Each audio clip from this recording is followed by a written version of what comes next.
Number 8, North Carolina. Number 9, Virginia. An ACC rivalry heats up in Klockner Stadium. It's the Tar Heels and Cavaliers next.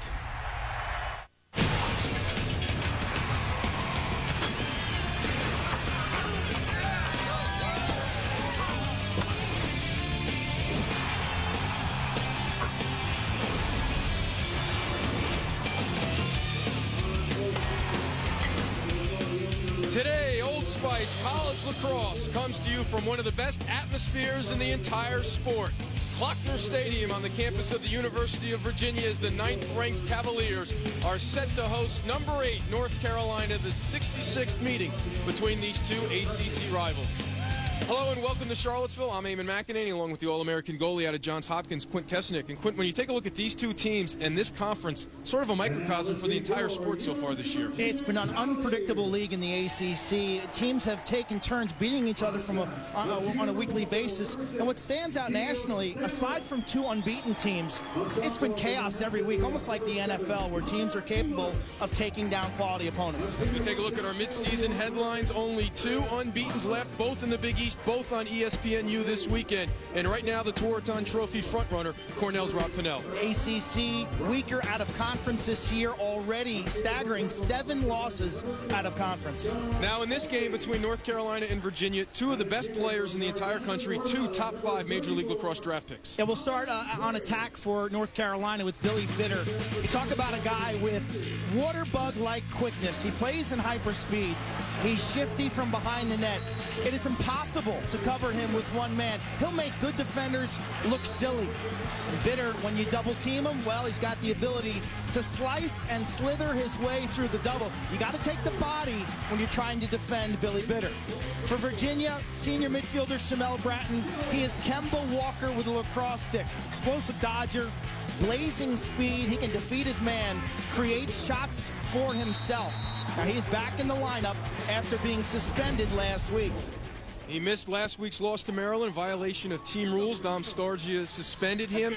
Back, available to play today, but not in the starting lineup. Be interesting to see how much time he gets and if Shamel can become a better teammate.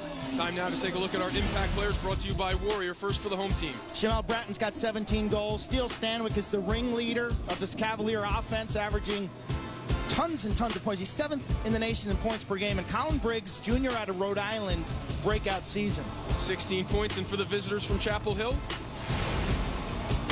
Billy Bitter, 4-goal effort against Johns Hopkins last week. Nicky Galasso, the nation's best freshman to this point.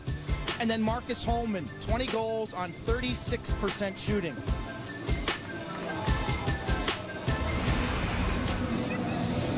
North Carolina's goalie, Stephen Restivo, out of Ward Melville on Long Island.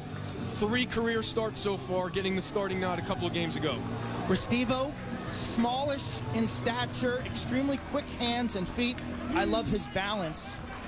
And for Virginia, the senior, also out of Long Island, Adam Gittleman, the winningest goalie in the ACC. Experience, 44 career wins, but he's looking straight into a 2-game losing streak, which is very unusual for this Virginia program. The last time Virginia lost 2 in a row was 2007. That last loss was an NCAA tournament first-round loss to Delaware. So this is the first time in a season they're dealing with a losing streak since 2004, when that year the defending champions dropped 4 straight.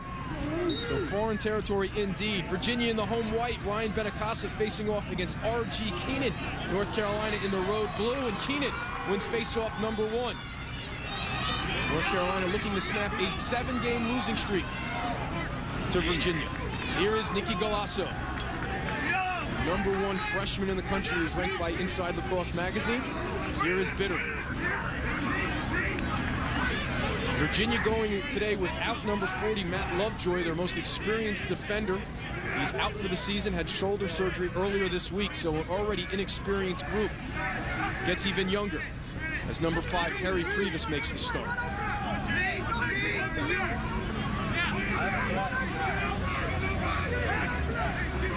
Virginia coming out in zone defense, which is unusual.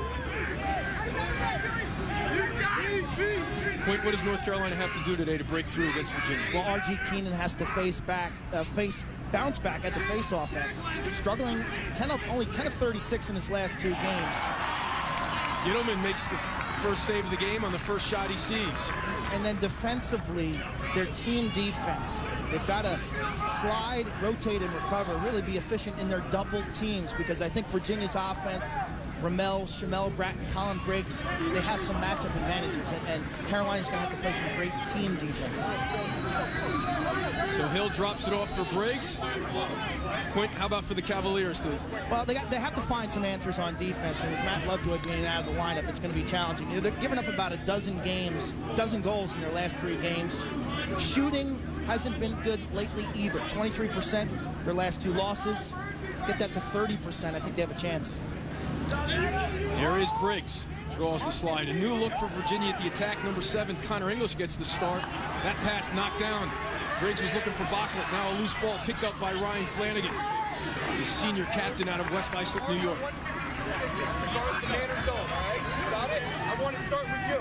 So both teams have come up empty on their first trips on the offensive end.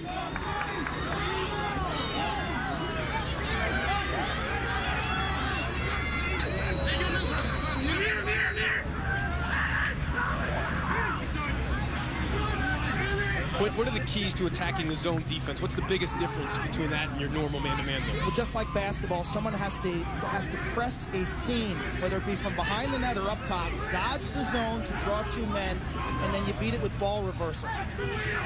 Virginia does not normally play zone, so it should be interesting to see how prepared for this North Carolina is. Their defense is averaging, giving up over 11 goals per game over their last 3. You knew Dom Starcher would have to create a new wrinkle, whether it be a pressure defense or a zone. He's chosen to play zone in front of his senior goalie, Adam Gittleman. Now Bitter being guarded by Ramel Bratton up top. Golasso looking to feed.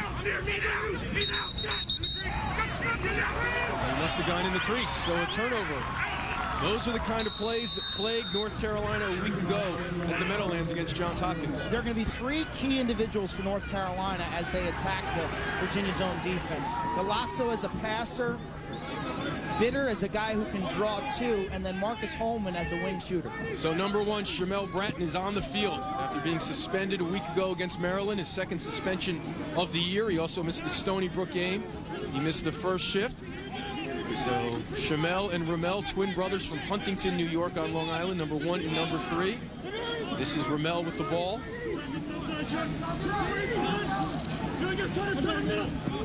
They go behind.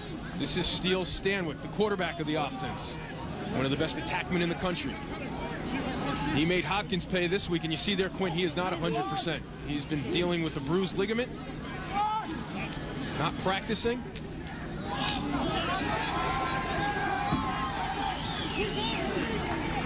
Bruised ligament in his foot. So now Chris Bachlet being guarded by the short stick. Gives it up top. Catch made by Stanwyck. Here's Shamel with time, room. He cranks it up and scores. I'm back.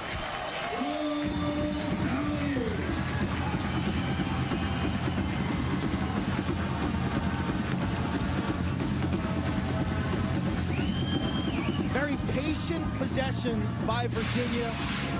Stanwyck, the leader behind, thinks about a wing shot, dishes it up top, little give and go. And look at Carolina's defense just slough in too much on that pass. Shamel to Ramel, back to Shamel.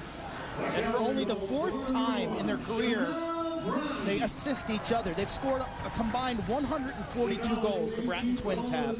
And only 4 times they've enjoyed the assist together. Keenan with the quick face-off win. Going right down, Route 29, but Gittleman makes the save, his 2nd of the ball game. Shamel now has 126 career points, tying him with Chris Rotelli for 2nd all-time at Virginia. He's 2 away from tying his former teammate Brian Carroll at 128. This is Rob Emery, a freshman out of San Francisco, California, with the ball.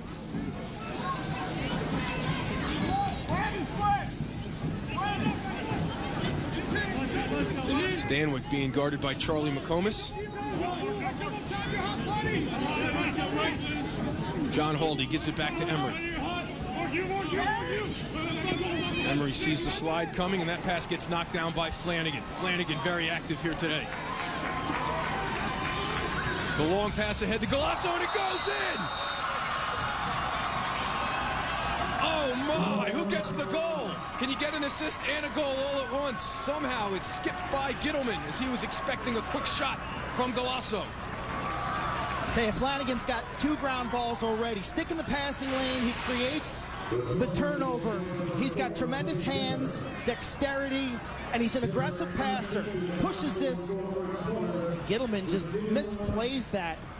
Ball comes through as the goaltender. No reason to come out there and try to make a play on Golasso. They'll take it. We're all even at 1. I don't know if that's a top 10 or not top 10. I'm not sure. Either way, certainly something unusual. Joe Bresci, just like he drew it up.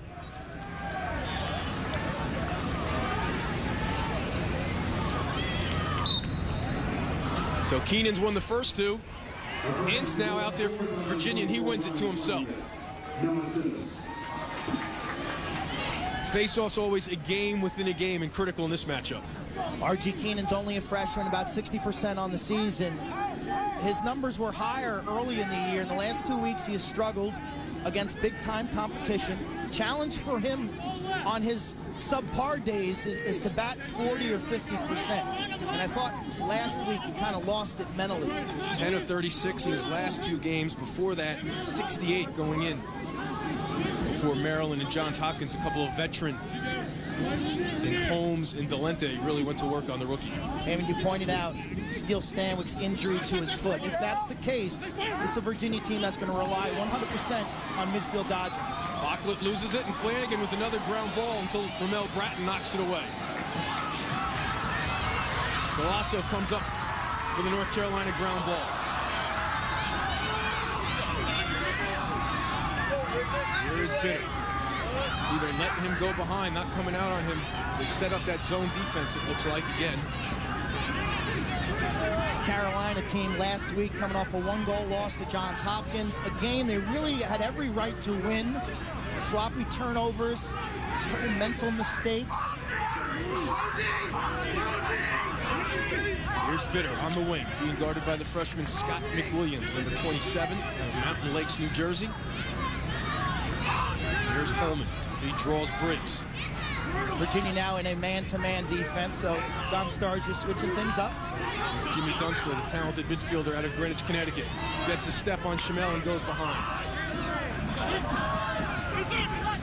Dunster gets it back and goes righty. Gittleman makes the save and comes out and lays the wood.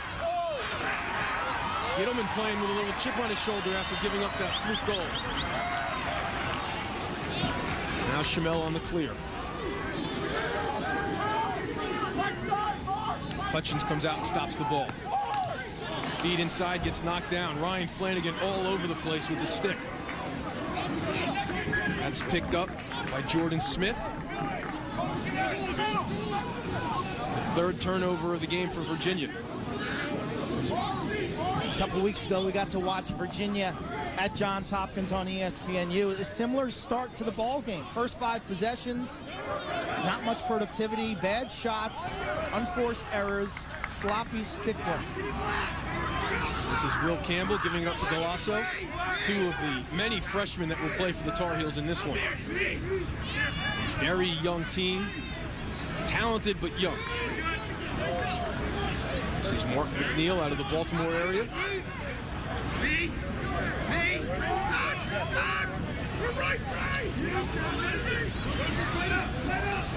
Now Pat Foster, another freshman with the ball. Virginia back to zone.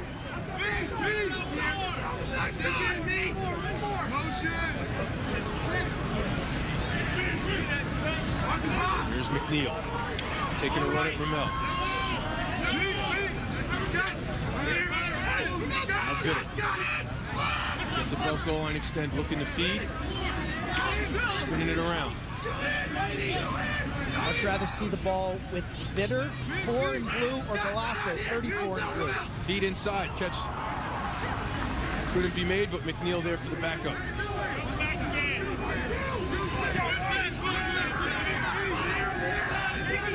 There's the first stall warning of the game. North Carolina has to keep it in the box or it'll be a turnover. Restraining area. Goes back to Golasso. Golasso looking inside again, goes up top to McNeil. He fires. Almost had another fluke goal as that shot hit McWilliams, caromed right to Gittleman's stick. So now Chris LaPierre on the clear. You don't see too many people run right by Mark McNeil. But LaPierre did just that on the clear.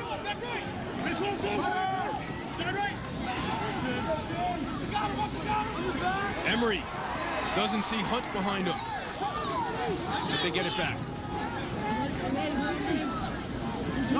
So, Quinn, I think we're batting 1,000. Once again, when we thought a high-scoring affair, it's 1-1 with almost 5 minutes to play in the first quarter. This game should open up, but Virginia playing the zone defense will really slow it down and keep that goal total probably in single digits. Here's Briggs. Guarded by Hunt. Shake and bake, draws the slide. Emery moving it around to Haldy. Now English. That pass gets knocked down again.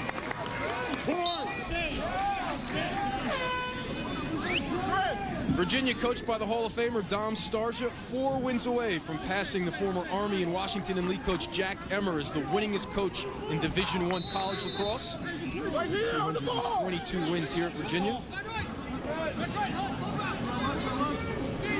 3 NCAA championships, 12 visits to championship weekend for Coach Starsia. Here's Stanwyck being guarded by McCombs. 2 players who know each other very well, going back to high school in Baltimore. Stanwyck looking to get inside, draws the double from Flanagan. Emery's open if they get it to him. Good recovery defense by North Carolina. Now Haldy.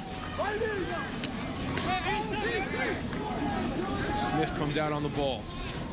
Excellent recovery, especially since this field is wet, and defensively on your approach, you can't be over-aggressive because you'll end up planning in front of the ball carrier and losing your footing. Now a stall warning on Virginia, as the Cavaliers have taken just 1 shot in this quarter, and that's the goal. And John Haldy steps out of the box, so another unforced error in this first quarter. This is a Carolina team that's gotten off to some horrendous starts so far this season. Here's a shot. Gittleman got a piece of that one. McWilliams wins the race to the end line. Good hustle by the freshman. I love the bounce shot on this natural grass surface that's semi-wet. McWilliams sees the rebound go off of Gittleman and out of bounds. Joe Bresci in his 3rd year at his alma mater. All-American defenseman for the Tar Heels in the late 80s, early 90s. Father of 4 daughters, celebrating his birthday today. He gets home, there'll be a big cake. He would love to celebrate it with his first career win as a coach against Virginia, 0-5.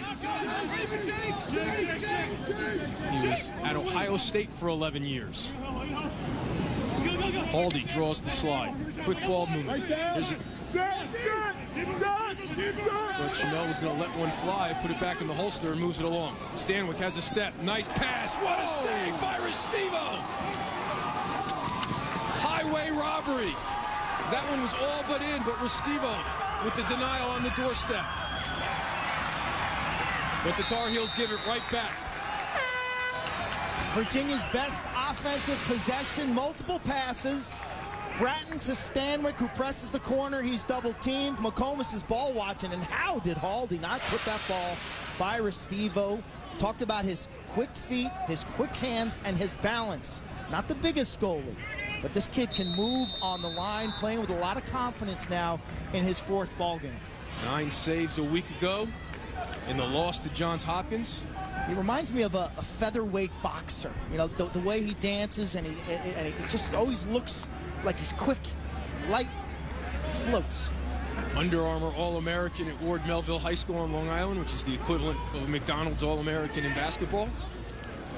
Started his collegiate career at Penn State and transferred to Chapel Hill. Here's Briggs being guarded by Creighton. Briggs draws the double, but the pass got knocked down. Shamel Bratton wants the ball up top. The Bratton twins and Briggs are your midfielders. Here's Ramel with a step down, but he loses it before the shot. North Carolina with the ground ball pickup. Carolina doing an excellent job on denying Virginia's second chance opportunities. And what I mean by that is anytime the ball has hit the carpet, they've been there, clean it up, get it out of your zone so you don't have to play so much defense. Flanagan has been everywhere on loose balls, Burns as well. Both coaches were hoping to be more crisp on the offensive end this week, and it has not happened yet in this first quarter. Just 2 goals between teams number 8 and number 9 in the country. The more I see the ACC this year, the less I believe that the national champion will come out of the conference, and the less I believe that there'll be multiple ACC teams in championship weekend at M&T Bank Stadium, Memorial Day. Last year there were 2, Duke and Virginia. Virginia's made it to 3 straight Final Fours. Now Bitter, being patient. Sizing up the zone. Jumping in now, man-to-man look, and there's another stall warning on the Tar Heels. Lacrosse does not have a shot clock. But after about 45 seconds of standing around, these refs will force Carolina now to keep the ball in the offensive box. What does that mean? Well, they can continue to stall if they want. That's supposed to entice the defense to come out and put more pressure on them because they're played in a confined area. Now 15 seconds. North Carolina going to hold for 1. This is Pat Foster. He'll go with 10. Here's Bitter. Shot and a goal. No, wrong side of the net. Now with that will do it. And a flag comes down. We have a call right here at the end of the quarter. Someone might be a man up to start the second quarter.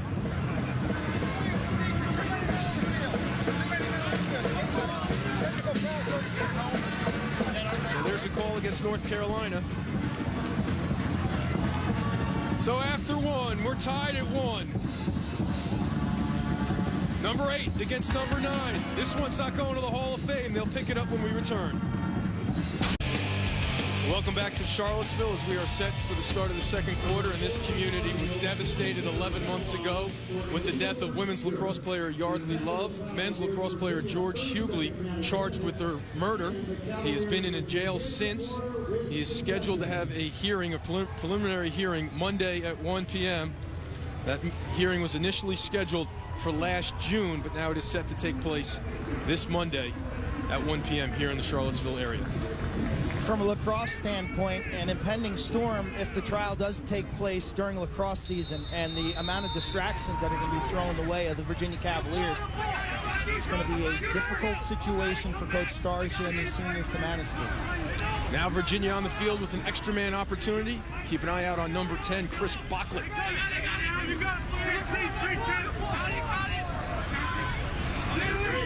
Bocklett inside looking to get open. This is Stanwyck. Now Stanwyck will let it fly. The worm burner, not on cage. From the outside, Stanwyck will use the earth, so to speak, knowing that he doesn't have the velocity to overpower Estevo up top. This is Matt White. We're all leaving. So here's Emery. Bocklett being guarded by Flanagan. Flanagan shown in that first quarter why many believe he is the best defenseman in the country. This is Shamel Bratt taking a run to his right. He likes that rollback, and Carolina's ready for it. Flanagan comes out and guards him. There's a shot by Emery. There's Stanwyck on the restart. Back to his left. Comas right there on his hands. Stanwyck looking for an angle. Comas doesn't give it to him.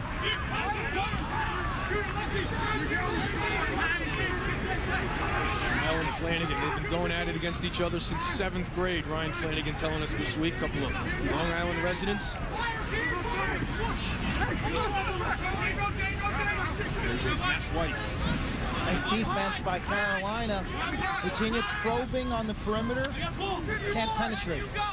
Very rare and unusual to see Virginia forced to be this patient, to not have a matchup they can exploit. Here's the two-man game. Watch the backside.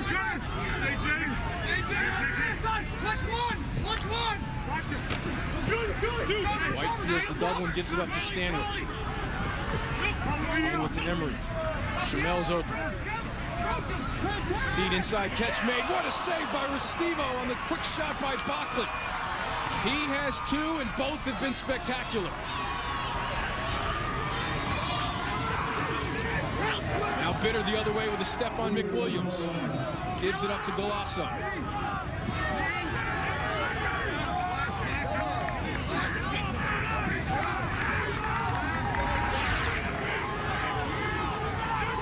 Left side of the screen. Bockley catch, backhanded shot. Restivo matches up. What I mean by that, he takes his stick head and matches it up with the stick head of the shooter, and that ball doesn't change levels. So Restivo's anticipation earns him that save. This is Foster. Giving it up to Holman. Bitter being guarded by Chamel Bratton.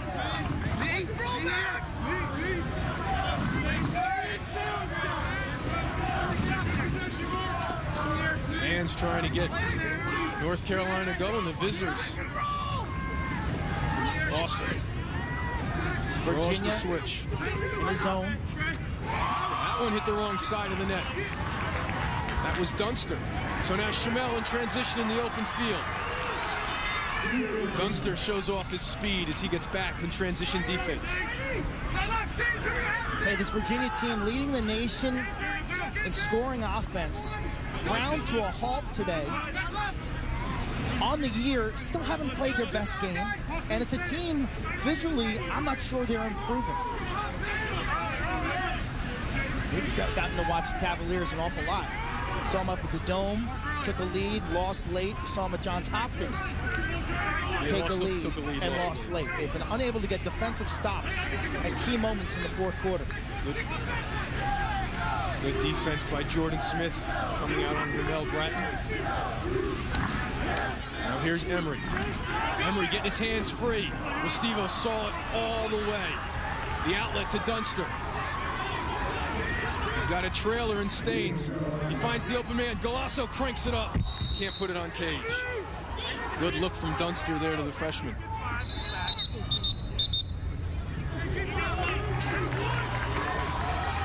Virginia takes a timeout on defense. Nicky Golasso couldn't bury that shot, so we remain tied at 1. We'll take a break, but when we return to Charlottesville, we'll take a look at some of the best players in the country. John Galloway made lacrosse history a week ago. Will his buddy in Central New York, Rob Pennell, win the Tewaaraton? That's when we come back to Virginia. Welcome back to Charlottesville. We're still tied at 1 in the second quarter. Time now to take a look at some of the best players so far 6 weeks in to the college lacrosse season. Outstanding individual performers. John Galloway, two-time national champion, goalie for Syracuse, 52 career wins to set a record in that department. Johns Hopkins back in the top 5 because of the play of the sophomore midfielder. John Rannigan had another good game last night. I tell you, 6'3", 200-pounder, tough, and he can run. The senior attackman for Maryland out of Manhasset, Ryan Young, had a big day against these Cavaliers. Eyes up, 4 assists, the great distributor, the heart and soul, the spiritual leader of that Terrapin team. Number 2, Notre Dame, the powerful midfielder Zach Brenneman, back feeling about 100% for the Irish right now. Freight train alert, 6'3", 215, and he can fly. And Rob Pennell, the clear front runner at this point, leading the nation in points per game. Doing it himself from behind the goal with an array of dodges, making his teammates better. It's not close in my estimation right now as Pennell as the clear front runner. I like John Lade, the defender from Syracuse. If Chamel Bratton can continue to stay in the lineup and produce, I think he'll be a finalist. And Brian Karalunas and Jeremy Boltis, Villanova and Army, 2 guys from some unsung teams who are having outstanding seasons. And Pennell and Lade could be matched up against each other in the near future. Tuesday night, Syracuse and Cornell. John Lade injured his ankle last Sunday. He did practice on Thursday and Friday, so it looks like he will be available later this afternoon on ESPNU. They play Princeton in New Jersey at 4 o'clock on ESPNU as they look to improve to 9-0. Here's Holman to Hutchins. Gittleman, did that sneak in? No, Gittleman makes the save. His 6th of the ball game. It's a superb job by Gittleman, and then the referees to crash that goal line to make sure the ball didn't roll over. 3 officials here, Tom Abbott, William Kelly, and John West. How good has Adam Gittleman been today? How good has Steven Restivo been today? Both extremely sharp. Here's Briggs. Mark Staines comes out on him.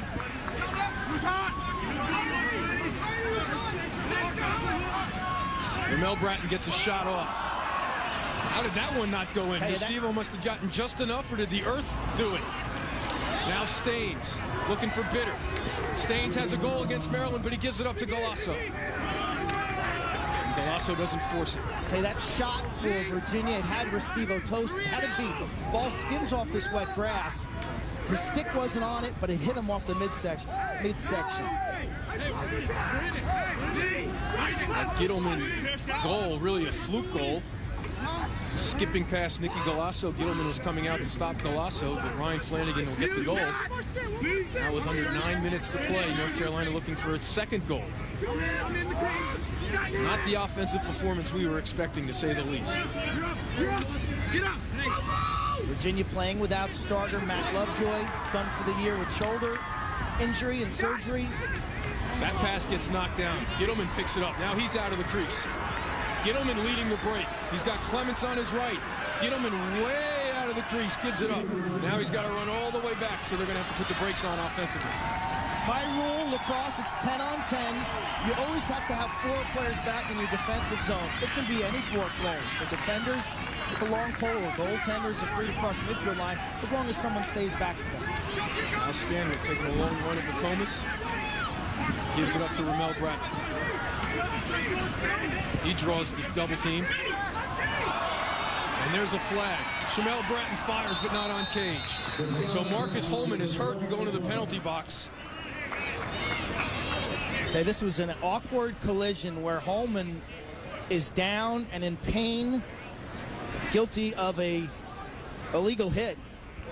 You cannot hit from behind, especially when the player has the ball, as Joe Bresci comes out to take a look at his star sophomore. And this is a team point that cannot afford another injury. Already been decimated by injuries. Especially at the midfield. Take another look. Shamel to Ramel twisted his left ankle.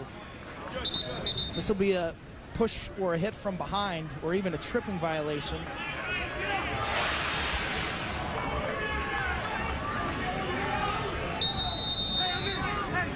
So the extra man unit back out there for Virginia.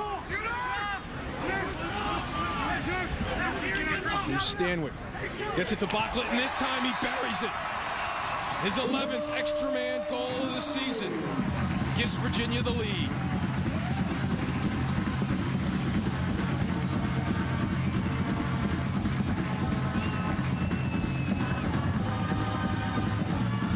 Fans finally with something to cheer about. It's the Cavalier extra man unit, #1 in the nation at 55%. It's an area of the game this year that Virginia has been spectacular. The specialty situations, they're plus 19 coming into play today in specialty situations. Bocklett keeps it simple from the inside, and he and Stanwick are certainly on the same page with that symbiotic relationship. Big words. A year ago, as a sophomore, Bocklett had 53 goals, the second most in a season in Virginia history. Doug Knight put up 56. Ince wins it back to LaPierre. Extra man opportunities are kind of like free throws in basketball. From a team standpoint, it can get a team's rhythm and flow going. Like a basketball player, when he goes to the line, he can get hot, he can get a shot going. Virginia goes back to work on the offensive end. This is John Haldy.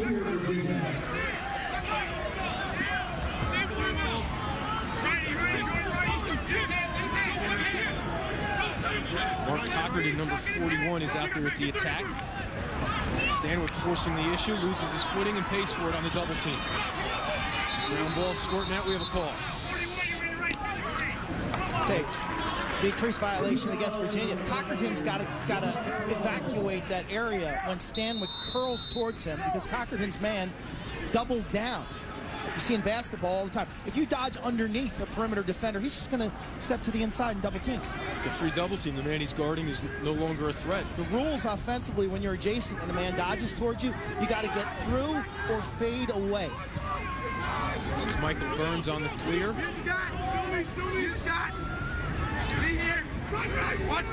See how Coach Bresci adjusts now with Holman nicked up at the ankle. It's Hutchins, Dunster, and Foster, along with Galasso, Wood, and Bitter.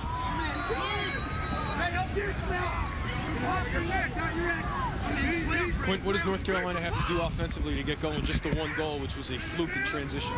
They've gotten some decent looks. Gilliman has been outstanding as a team. They're shooting 10% right now. I want to see the ball behind the net attacking this zone, with Bitter pushing aside and then throwing the ball back behind the goal to Galasso, who can then be the distributor. Here's Hutchins. Losing Holman hurts. He's their best mid-range shooter.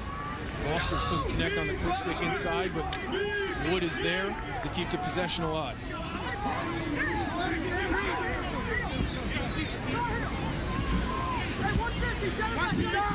Here's Galasso. Dunster is their best outside shooter from 13 to 16 yards. Holman is their best shooter from 8 to 12 yards. Here's Bitter. More of an attacker. We got 3-on-2. Dunster with the left. Shoots it wide. ESPN's coverage of Major League Baseball continues this Sunday and Monday nights. First on ESPN's Sunday Night Baseball, it's one of the sport's greatest rivalries as the Red Sox will host the Yankees. Then on ESPN's Monday Night Baseball, the Rays and B.J. Upton head into Fenway. Major League Baseball on ESPN Sunday and Monday night. Red Sox finally breaking through with a victory yesterday against the Yankees.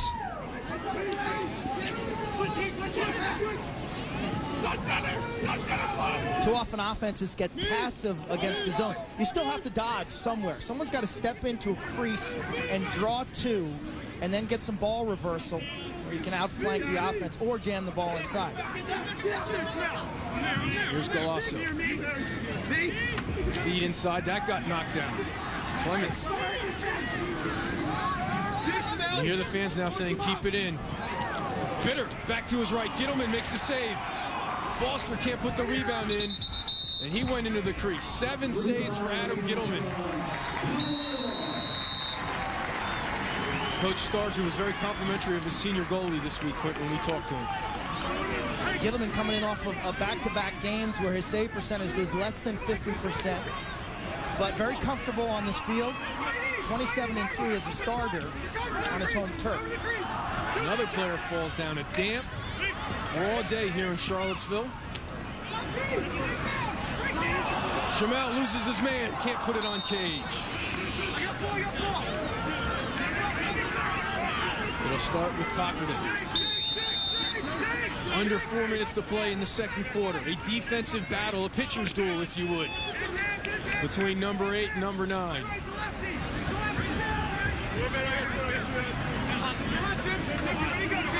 Here's Briggs looking to force the issue. Lockwood couldn't put the quick stick in. Tough pass to handle, and he goes in the crease.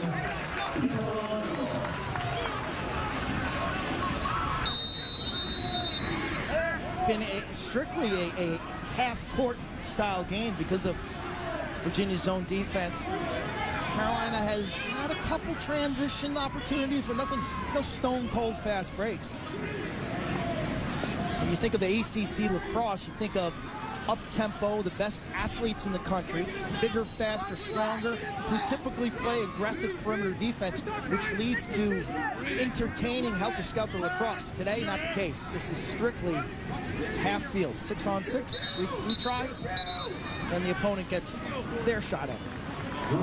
Coach Bresci wants to dot the I's and cross the T's on offense, down by 1 with just over 3 minutes to play. When we come back to Klockner Stadium, we're going to take a look at some of the top plays of the season. Marasco feed inside. That could be a play of the day nominee. Marasco to Keogh. One for the highlight reel. Welcome back to Charlottesville. The Tar Heels looking to get something going on the offensive end as they trail 2-1 with just over 3 minutes to play. Now let's take a look at the top plays of the college lacrosse season so far. Feed inside, catch made, Desco dead. One of the more creative players on the squad comes through there. Now Romelbrat standing still though, can't get anything. Splits the double team, still has it. What a goal for number 3. Behind the back, put that one on the highlight reel. The ankle breaking move from Bitter again, the spin. Oh my gosh! There's a top 10 nominee for you. Billy Bitter going through about 3 defenders. Marasco feed inside. That could be a play of the day nominee. Marasco to Keogh, one for the highlight reel. LaPierre doesn't get picked up. Did that one go through the net? Yes, it did. LaPierre rips the net, literally.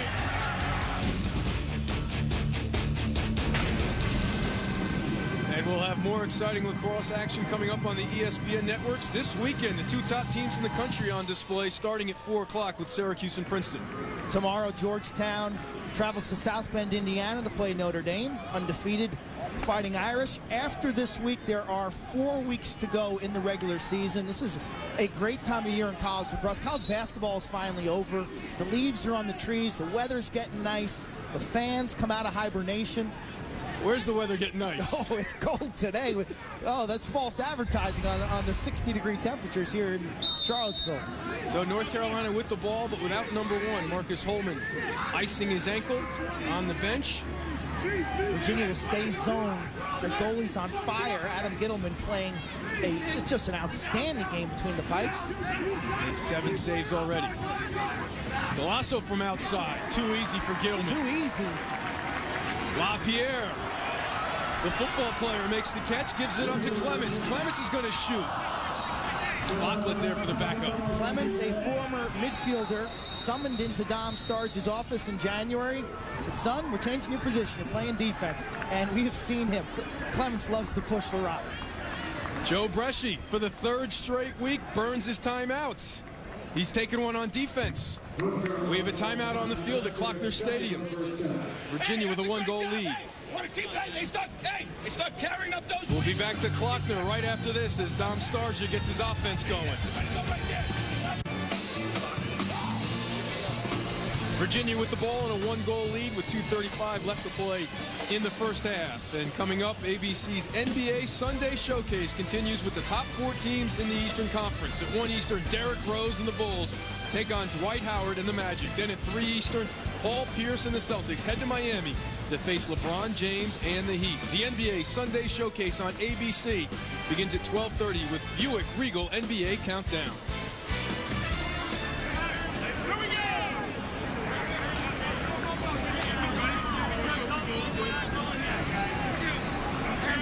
So John Haldy will start the Virginia offense. Quint, what do you think Coach Bresci, the message was on that second quick timeout on the defensive end? I think the message, first of all, they come out in their man-to-man defense. And Carolina's a team that can show you different looks. They may switch out to a zone here, and they do. This is Nick O'Reilly with the ball. So they show man and then switch to a zone. Now Stanwick has Restivo and McComas caught up. Restivo should just step out here and play him, and McComas has got to recover. And McComas does. Emery gets his hands free. That's Briggs with a fastball. It's 3-1 Virginia.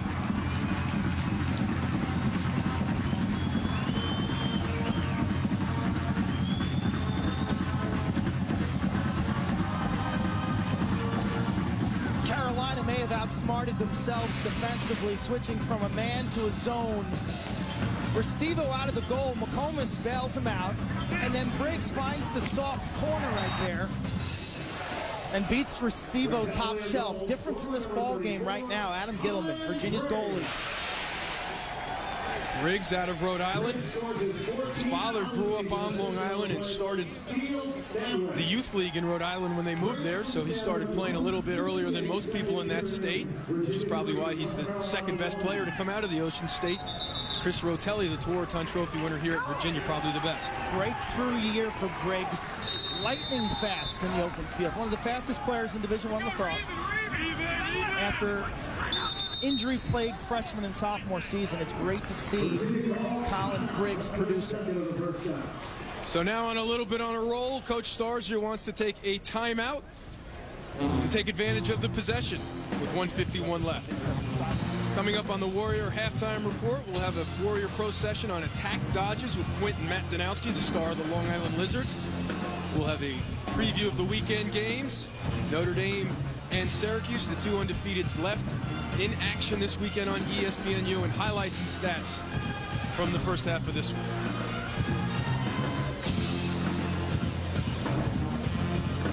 So both teams now out of timeouts for the final 1:51 of the first half.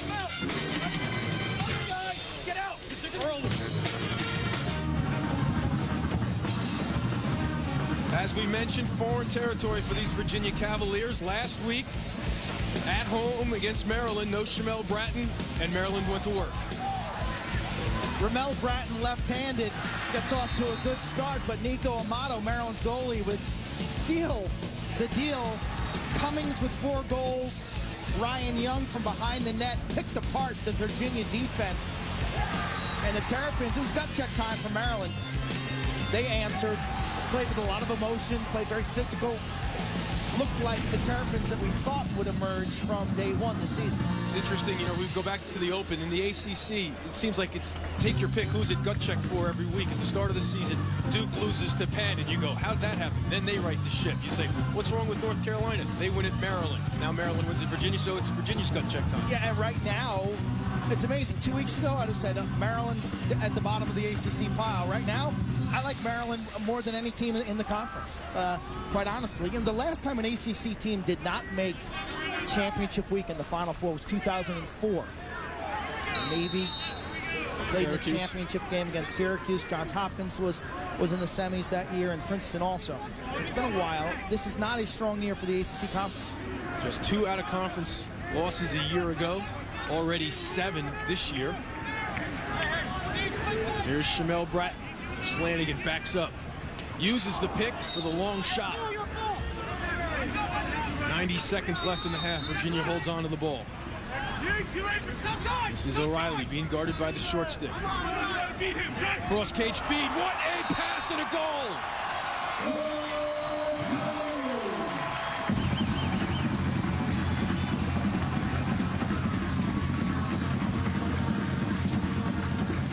A gutsy pass, and Stanwyck was there to cash in. When we asked Dom Starsier about Steele Stanwyck, he said feet, hands, and eyes. This is a case where he used his head. Sees his teammate, and McComas chases him behind the goal. Stanwyck just took a step, and that's the advantage that he picked up on that front swing. He is our Select Spiders player portfolio out of the Baltimore area. The quarterback, the conductor of the symphony. He now has 2 assists and a goal in this one. Eamon, we always talk about when your defender stares at the ball, it's a great time to cut to the goal, to change your positioning. When you see that label or the number on the back of the helmet, the defender doesn't have his head on a swivel, a great time to cut. Here's Clements, gives it up. Stanwyck again. Is Restivo ready for it this time? Loose change, not picked up. Restivo's 5th save. Now unsettled opportunity, but Restivo comes out and picks it off, but cannot make the pass with under a minute to play. Galasso comes out. He's got an open man. There's a quick shot and a goal. Carolina answers in transition. It's Michael Burns, the co-captain.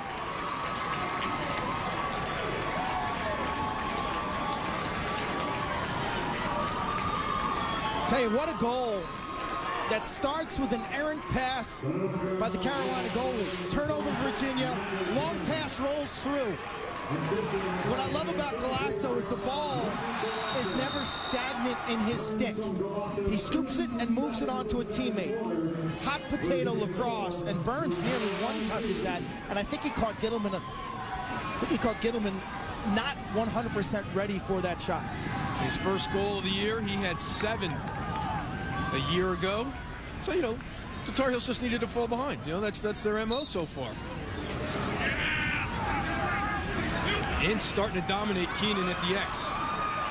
But Flanagan keeps the ball alive, so Keenan has it in transition. Keenan takes a shot and blows it past Gittleman. All of a sudden, it's a 1-goal ball game.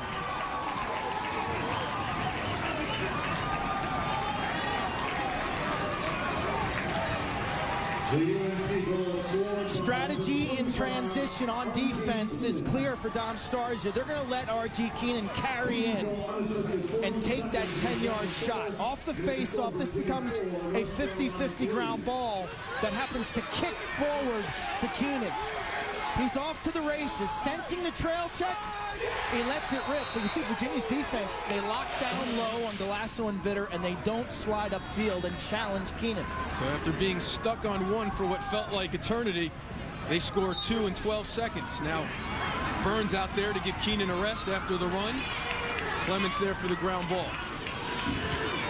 So Virginia looking to regain the momentum heading into the locker room in the final 30 seconds of the first half. Here's Ramel Bratton. So a late flurry gets things going. Chamel now over to Briggs. 15. Briggs shaking and baking, breaking ankle, shoots and scores! Virginia doesn't take long to answer.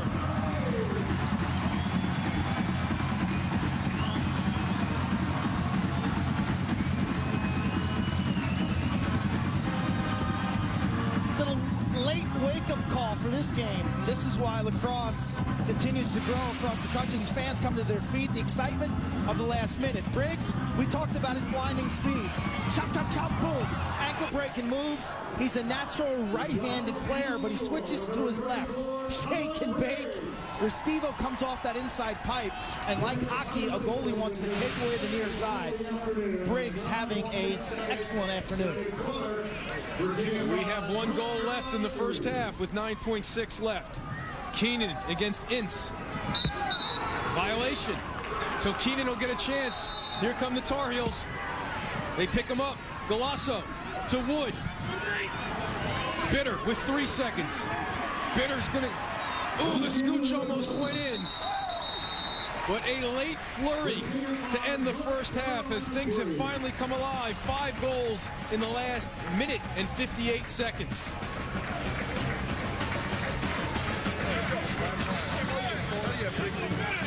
Our score here at halftime, Virginia 5, North Carolina 3. Coming up after these messages, stay tuned for the Warrior Halftime Report. We've come alive in Charlottesville.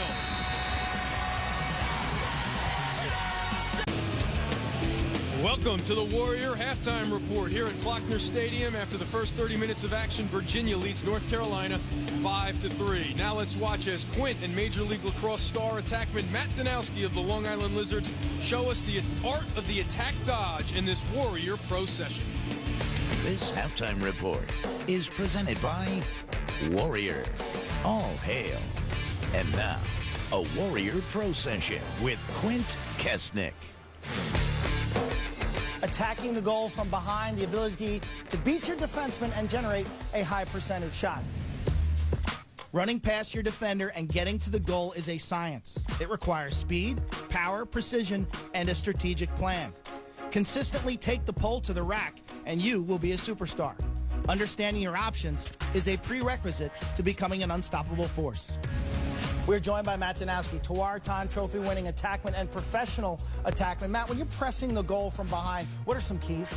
Well, what I like to do when I'm behind the cage, if I have a step in my defenseman, I like to dip my inside shoulder, kind of bury it into him, so I can get 2 extra steps, get myself in front of the cage, turn the corner, and I'll be able to shoot with the whole 6x6. That's a move, speed and power, and then protecting your stick. But typically, defenders will do a better job than what I just did.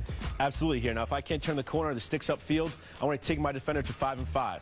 All right, this is a very good spot in the field for an attackman because you can see the whole field and you're dangerous here. Now, when I get here, I'm going to read your body language to dictate what I do offensively. Okay, so if you give me a reaction, I'll probably... So if I'm right here, maybe I'll take one big step to the sidelines. Hopefully you bring your stick over, rocker step to the middle of the field, and get my shot off in front of the cage. Rocker step creates the windshield wipe goal for you. What are some other things you can do? Right, so if you're playing good defense here, maybe I'll use your momentum against yourself. I'll push into you so you push me back out, right to my step away shot, pivot off that inside foot, and get my hands free. It's a fadeaway jump shot. Let's see that one more time. So you're initiating contact with me to create separation. Lean into you. Hopefully you push me out right to the sidelines, right where I want to be. My stick and step to the sideline. I change hands out here, and I get my shot off. What is one pro-level tip that a young attackman can benefit from? Well, what a young attackman needs to learn is that you don't have to beat your man to score a goal. If someone's playing good defense on you and you're around them, all you need to do is get your hands free. So maybe right here again, I can just step away, use you as a screen, and get my shot off that way. So you create separation to free up your hands. Exactly. Just like a fadeaway jumper in hoops, all you really need to do is get some separation, get your hands free. You don't got to beat them by 5 yards. You're a young attackman dodging from behind the goal. Get to high percentage areas, and you will score a ton of goals like Mac. Welcome back to the Warrior Halftime Report. The first 2 quarters here at Klockner Stadium are in the books between number 8 North Carolina and number 9 Virginia. There are only 2 undefeated teams remaining in Division I college lacrosse, and both are in the Big East. Number 1 Syracuse, number 2 Notre Dame. They are on a collision course to meet on April 30th, but first both are in action on ESPNU this weekend. It starts later today at 4 from Princeton as the Tigers host number 1 Syracuse, and then a Big East showdown as the Hoyas visit South Bend. Georgetown against number 2 Notre Dame Sunday at noon on ESPNU. When we return to Charlottesville, highlights and stats from an entertaining first half between the Heels and Cavaliers. 2 free tickets to home men's lacrosse. Welcome back to Old Spice College Lacrosse from Klockner Stadium in Charlottesville, Virginia. We are moments away from the start of the second half. Number 9 Virginia with the 2-goal lead on number 8 North Carolina. Eamon McEnany along with Quint Kesnick. And Quint, it took the teams a little bit of a while to get going, but finally some offense there at the end of the first half. Wow, what a stagnant first part of that game. And then, boom, next thing you know, 5 goals, was it, in a 2-minute period? And that's what we expect out of ACC lacrosse when you have 2 athletic teams who can run up and down the field and create great scoring chances. As we take a look at the highlights, it did not take Shamel Bratton long to announce his return to the lineup. Left-handed, rips rope from about 10 yards. The assist from his twin brother Ramel, and then a fluky goal. Ryan Flanagan, the All-American defender from North Carolina. Headman pass to Nicky Galasso, and Adam Gittleman inexplicably came out of the goal to try to make a defensive check. But Gittleman has been outstanding. 8 saves and only 3 goals against. And Steven Restivo making some spectacular ones as well as he denies Haldy right there on the doorstep. Virginia started to make hay on offense. Stanwick's got a bunch of assists. Colin Briggs has a pair of goals. They would run their lead on this Stanwick goal to 4-1 and really appeared to be in control. And then Ince was dominant at the faceoffs in the second quarter, but good ground ball play by Flanagan to Keenan. And Keenan goes top shelf. Virginia sagged in defensively. Briggs breaks ankles, beats Restivo to the near post, 5-3. Finished that second quarter with a flourish. Carolina only shooting 3 of 15 right now.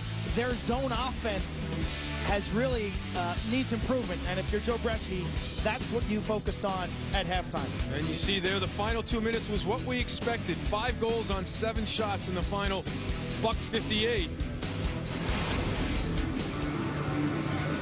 Take a look at our impact players. Billy Bitter, just 1 shot. Shamel Bratton with the first goal of the game. And Bitter's had these games so far this year where he sort of either is taken out or takes himself out.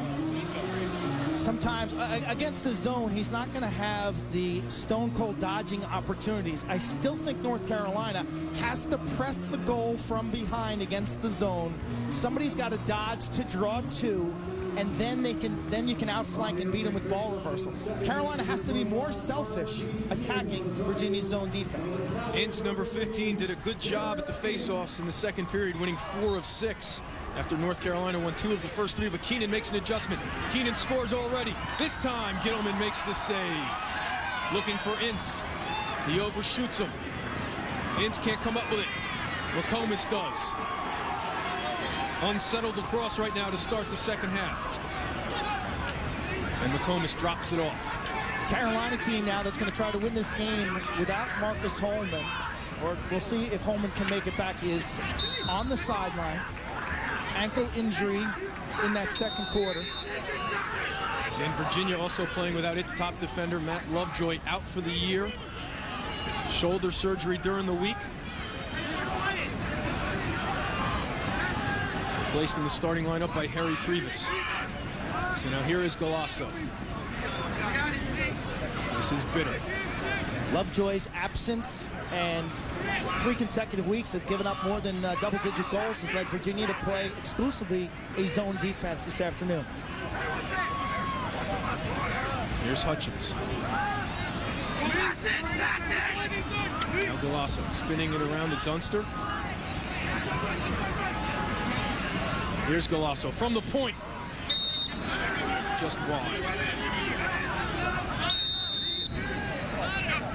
Galasso 500 career points in high school at West Islip, 4 state championships for Coach Scott Craig. Ranked as the top freshman by Inside Lacrosse. Here's Hutchins to Foster. Dunster back to Foster. He'll crank it up, and Gittleman goes down and gets it. Long rebound.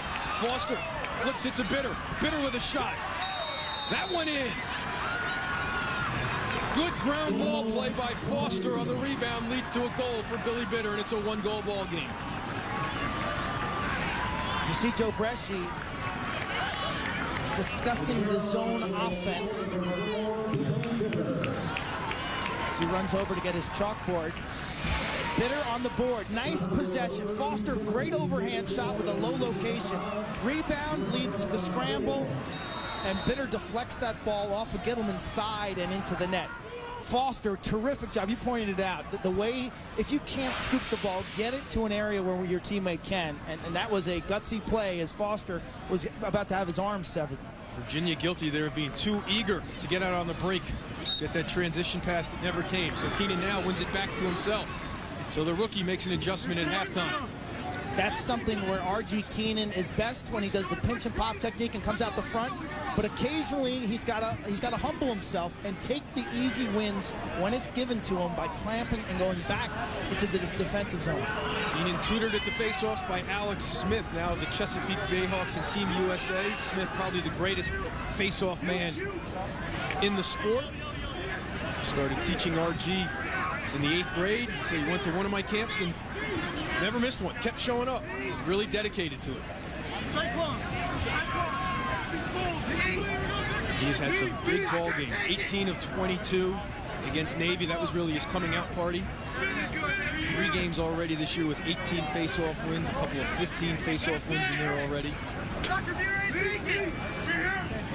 He's one of several freshmen making an impact for Coach Bresci this year. Again, Carolina being patient, almost approaching this as a man up. Hutchins to Galasso. Galasso with time and room. Skip pass. Wood didn't like the shot. Now Bitter looking to feed. Wood will take it this time. That one hit a couple of pipes. Still loose. Dunster gets a couple of pops in there, but Malfors comes up with a huge ground ball. Dangerous pass, but Bratton is there. So now Ramel goes the other way. Dunster gets back. Ramel keeps coming. Not sure if that was a shot or a pass, but Restivo will take it. They got Wood wide open, but they can't see him. So they'll settle in on the clear. The dichotomy of playing a zone defense is that your offense has to value possession a little more, because you're sacrificing possession time. Virginia is when they play their zone D. North Carolina in danger here of turning it over, and yes, they do. Stanwyck lobs it over Restivo, but he can't put it on the cage. Restivo can breathe a sigh of relief now.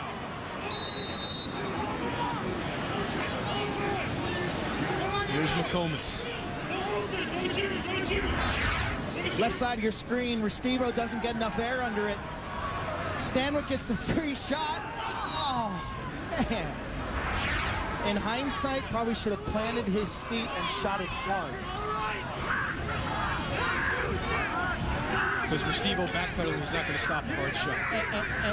And you're going to be in your flow when you shoot it hard. You know, when you try to aim it and shoot it soft, you're going to make a mistake. Here's Mark McNeil. Tries to get some fresh legs out there in the midfield. Will Campbell, 23, out there as well. Interference call off the ball.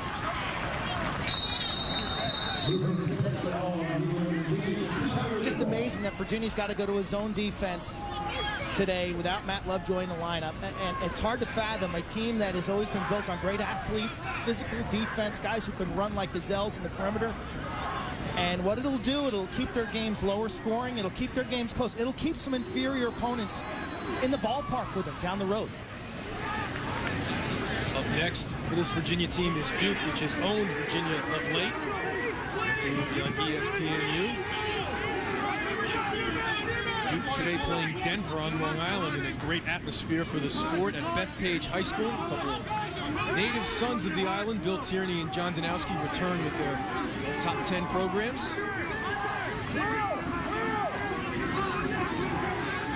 Here's Ramel Bratton taking a run at Mark McNeil. He's out there with Shamel Bratton and Colin Briggs.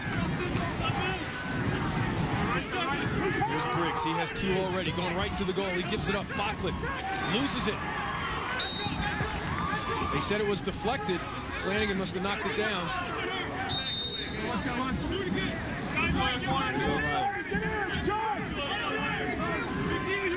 Briggs taking a run at Campbell. Draws the slide, moves it to Bratton. He'll shoot it low and score. Ramel Bratton sneaks one past for Steve-O. It's 6-4 Virginia.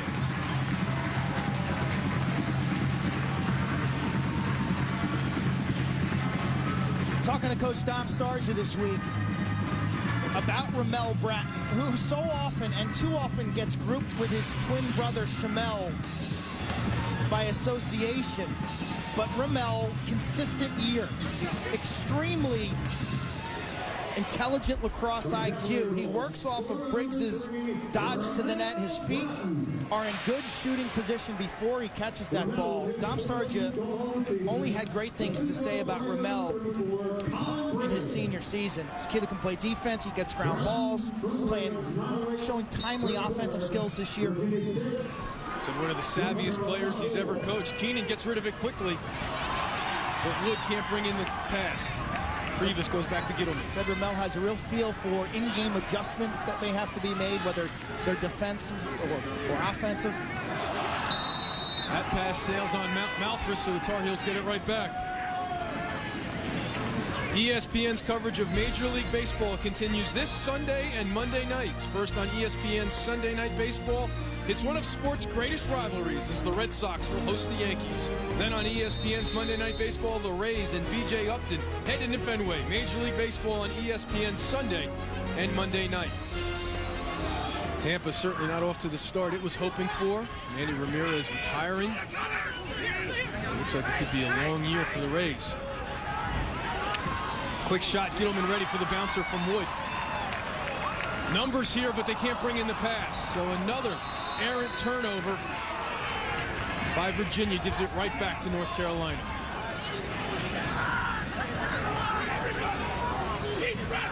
$11 turnovers now for Virginia. Thought it was interesting talking to Coach Starsia this week. We all thought defense was the problem coming off of the Maryland game, giving up 12 goals, but he seemed to be more concerned about the offense. Which surprised me. It did. I thought in that Hopkins game that we covered on ESPNU, I thought they had some sloppy turnovers. Their shooting wasn't great. They've made good goalies look exceptional over their last two losses. Nico Amato from Maryland, Pierce Bassett of Johns Hopkins. Virginia has 23% in their last two losses. On average, they're a 33% shooting team. Saying we are built to score goals, and that's what this team feeds off of. And right now, they're just not getting it done on the offensive end. Looking to avoid their first three-game losing streak since 2004. Two-goal lead here against North Carolina. Here's Hutchins over to Foster. Galasso coming around. Feet up top. Extra pass. Shot too high. Snap sloppy ball work. Terrific zone offense. Thomas Wood's getting some looks here in the second half. This is bitter. Where they miss Holman on that right wing. 20 goals, ankle injury earlier in this game. He's standing on the sideline in crutches. Foster moving it around. Now Golasso. He shoots this time. So Wood will go get it and restart. North Carolina just 4 of 22 in the shooting department. 18%. Looks like Virginia's switching back to a man-to-man defense.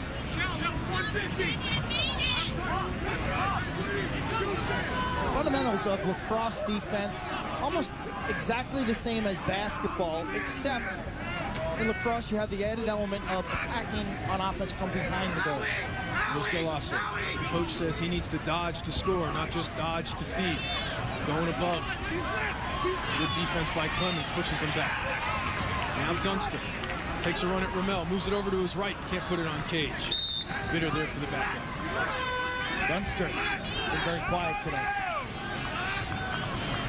7 goals in his last 3 games. Better suited to attacking a man-to-man defense than he is with the complexities of his own defense. Adjusting to life as the guy drawing the pole, you only have 4 long sticks on the defensive end, so that 4th defender usually goes to the top midi. Last year it was Sean Delaney, and Dunster could float out and take advantage of that. Here he goes at Clemens. Dunster, time, room, top shelf. It's a 1-goal ball game.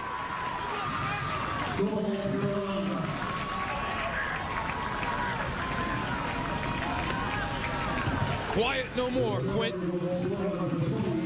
Keel's feeling much more comfortable throwing the ball through the Virginia zone defense in the skip pass. You see Dunster finds the lane. Golasso loves to throw that ball right through the heart of the defense. You can hear Gittleman saying, sticks up, but that's too easy. Ball reversal. Dunster steps in, and he can bring the heat. Dunster from Golasso. Nicky Golasso now setting a new North Carolina record for assists in a season from a freshman, by a freshman. Did that earlier in this ball game was LaPierre. Comes up with a ground ball and runs over Keenan, but loses it. So the shocker gets shocked by the rookie. Well, and Carolina, the emotion, big play on their sideline. Freshman Keenan taking on one of the best athletes in Division I lacrosse. LaPierre wins the battle, but the ball rolls out of bounds. And when are they going to call a helmet-to-helmet contact on the offensive player who initiated contact with his head? Certainly heard that one, absolutely. Similar play happened last week in the Maryland game on LaPierre. He was drilled helmet-to-helmet, but no call. But that one, we heard it on the replay. LaPierre, a great football player in New Jersey, high school. Shawnee High School in the Jersey Shore.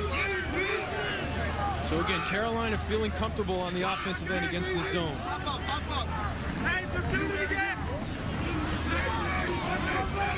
Here's McNeil. Creighton.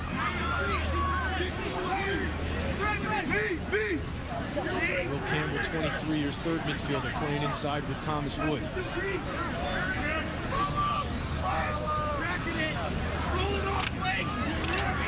LaPierre breaks his stick. Can they take advantage? Can't play without a stick. McNeil from up top. Gittleman ready for the save. He's got Ramel Bratton ahead of him, and now he gets it. So that was a big save for Gittleman, as it was basically 6 on 5. He now has a dozen.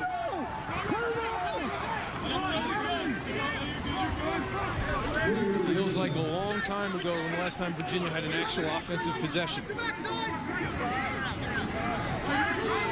Briggs, Ramel, and Chamel are your midfielders. O'Reilly, Stanwyck, and Bachman at attack. This is Bachman. He's been quiet. He has 1. Ramel draws the pole. Flanagan goes out on Chamel.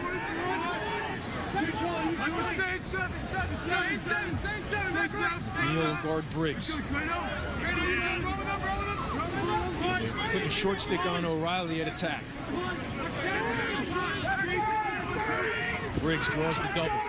Stanwick loses it momentarily. Now up top. Time, room, extra pass. What a save by Restivo! Virginia did everything right but score. Let's see if his sixth save is a two-goal swing. Okay, that is uncharacteristic of Bachlet, not to change levels, finish from the inside.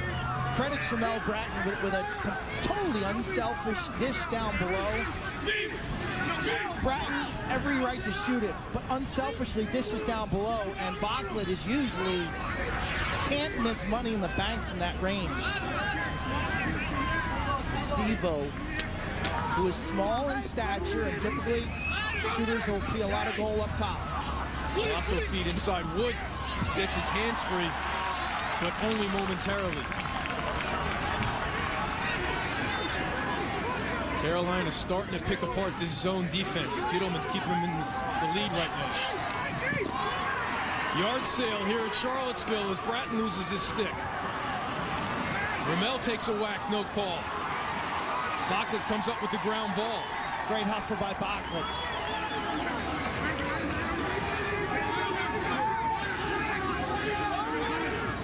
Shamel being guarded by Foster, puts it in his right. That shot drilled his brother in the head. O'Reilly there for the backup. Not a good matchup if you're North Carolina. You have Patrick Foster, who's a converted attackman. Didn't play an ounce of midfield at the high school level. He pecks his brother in the head. Shamel born 20 minutes before Ramel, twins.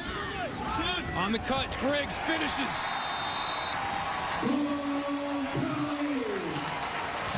He's got the hat trick.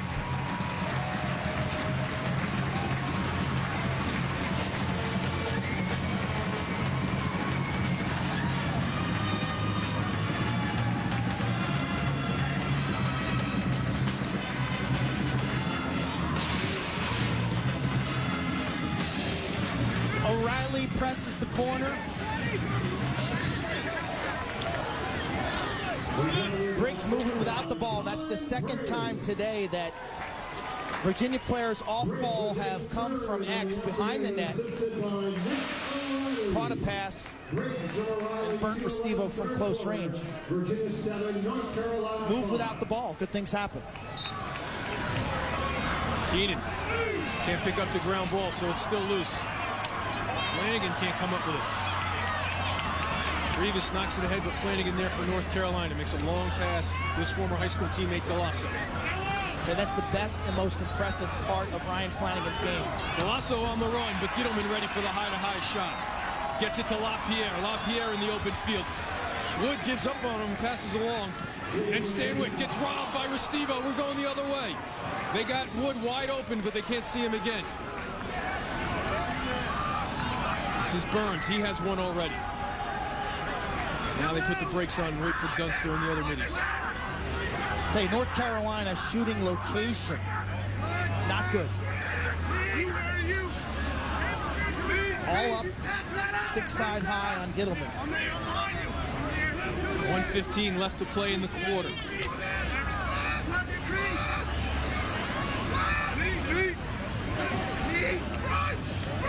Teams have traded goals in this quarter. Does Carolina have one more in it in the final minute? Dunster checks the clock.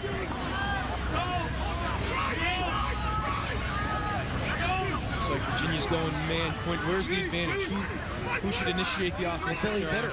Billy Bitter, if they're man, without Matt Lovejoy in the lineup, Virginia has nobody that can stand toe-to-toe with Bitter or Dunster. There's Dunster being guarded by the freshman Bobby Hill.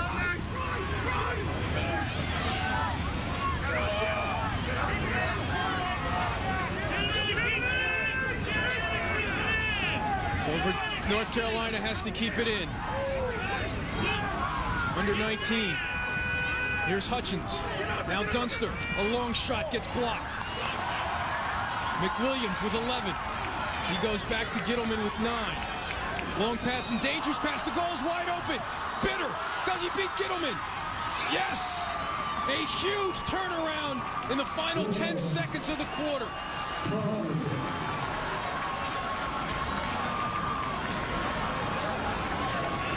I tell you, clock and score management so critical. I love the play by Gittleman to support his defender. He comes way out of the net to be a help in the clearing game. But you got to know, this is not the time to make a risky cross-field pass.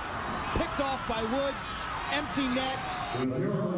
Big turnaround with 1.8 to go in the third quarter.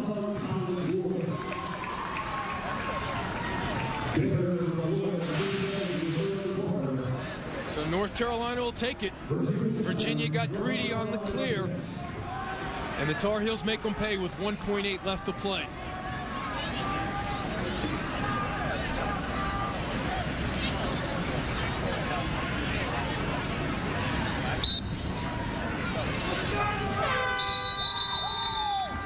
So that'll do it.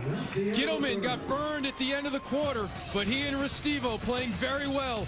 Between the pipes, number 9 and number 8. It's a one-goal game, the fourth quarter, when we return to Charlottesville.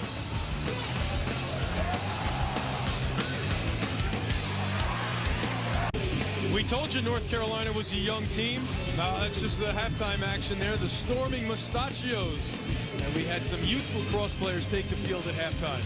I tell you, Joe Bresci and Dom Stars, recruiting letters will be sent out right there. Never too early.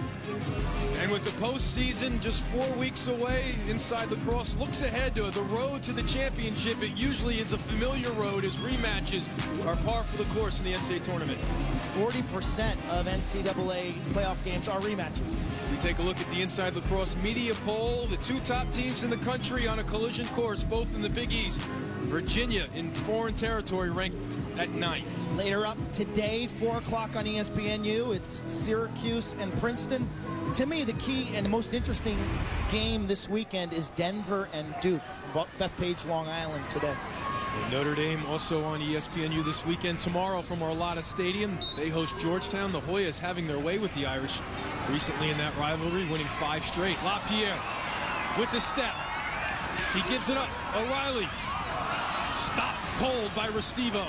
And Staines picks up the ground ball. Should be interesting to see how Virginia responds from another fluke goal. Now the lead is down to 1. Here's Hutchins.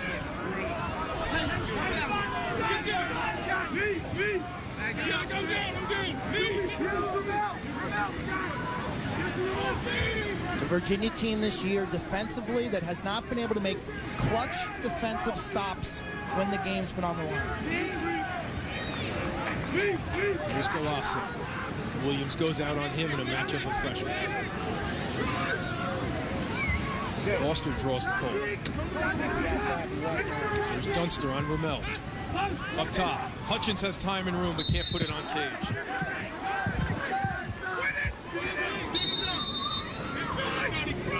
Here's Woods. Carolina is certainly playing more crisply on the offensive end in the second half.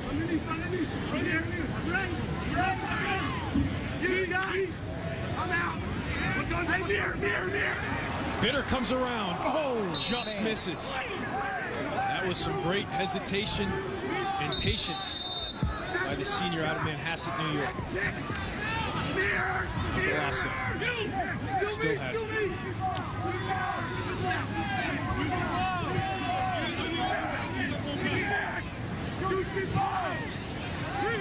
Hutchins in no hurry, now gives it up to Golasso.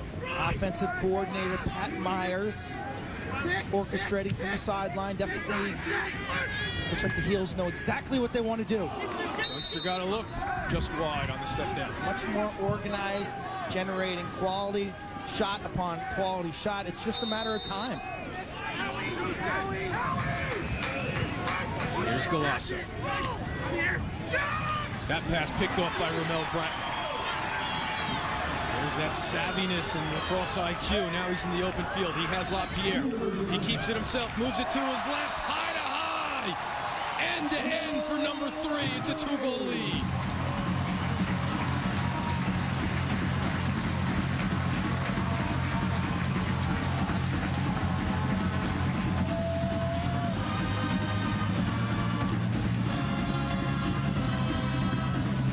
evolution of the midfield position has led to specialists, guys who either play midfield defense or midfield offense. Romel's a throwback in that he's equally capable at both ends of the field. He snares the pass, he causes the turnover, showcases his jets. What a gorgeous right-to-left move. Romel is a natural right-hander. Shows his versatility, rips it left-handed. Too much speed, too difficult to stop in the transition opportunity. Jim Muley, the head coach of the Long Island Lizards, loves seeing that on TV. He'll be playing for the Lizards this summer in Major League Lacrosse. Keenan wins it cleanly to himself. Good defense there, but a call made. Loose ball, Bush. Blake Riley. So one thing Virginia has to adjust in the zone is they're a little soft on the ball. They're very condensed. They're not getting any ball pressure at all. Wood. He'd like to step out and get a stick in the gloves on the hands of the ball carrier.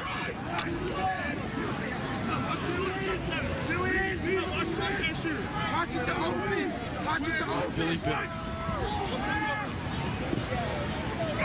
Back to Galasso. Bitter with time in the room. They left him alone. Gittleman ready for the bounce shot. Statement save right there. 15th of the day. Bitter puts the ball on the ground. Bitter's not known for his velocity or the power in a shot, but that's a tough bounce shot from about 10 yards. Not only did Gittleman make the stop, he caught it and stared back at Bitter like, that's all you got? Two guys who know each other very well, both Long Island residents. Save on your left. Bounced effectively about a yard outside the crease, so you get that nice big hop. Use the earth. Gittleman right there. Here's Hall with the pick from Stanley. So now Stanley being guarded by a short stick. He goes to the crease.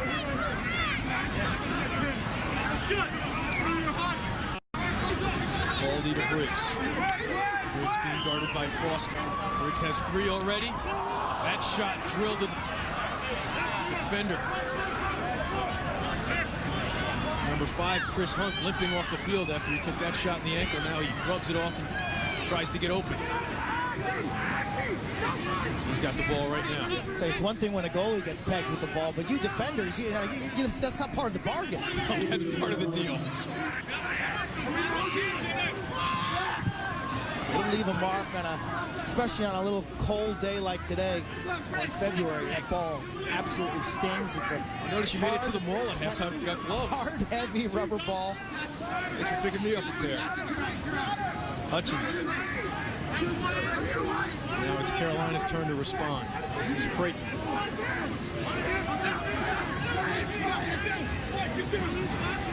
Dunston.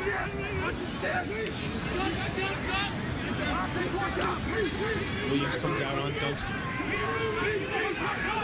Now they cut. Creighton on the step down. Takes a shot. Too high. Like the offense. Who would have thought that zone defense would be one of the big storylines in the ACC this year? Carolina going zone, upsetting Maryland. Today, Virginia using the zone.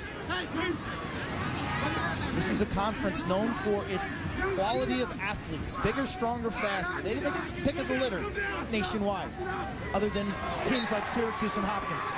Galasso finds Creighton right on the doorstep. So Carolina executes against the zone to make it a 1-goal ball game. Creighton's 4th of the year. Teams have been exchanging goals since halftime. The lack of ball pressure on the perimeter will eventually allow feeders golden opportunities. Look at Galasso. Nobody's on his hands. He can put that ball right on the sweet spot for Creighton. Virginia must turn up the heat on the perimeter if they're going to sit back in their zone. Galasso now with 3 assists for Joe Bresci. Coach Bresci again looking for his first career win as a coach against Virginia, and we have a violation on Keenan as he and Benacasa get tangled up. Yeah, the string from Keenan's glove is wedged in the helmet. So Virginia gets the ball back.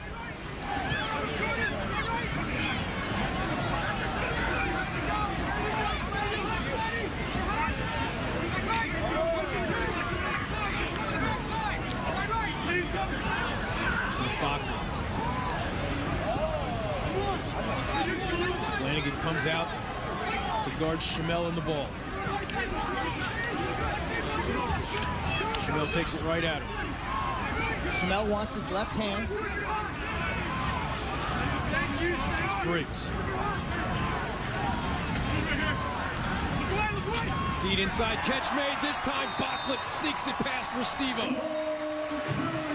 Back and forth, we continue to go. It's a 2-goal lead once again.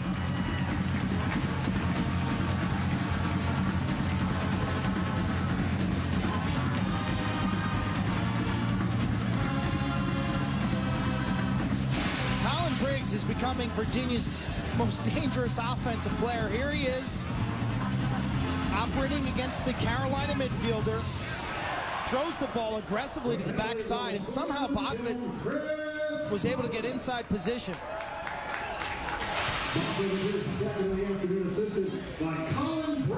Briggs with a 5-point effort so far. Briggs 9-7 fourth quarter gives Virginia a 9-7 lead.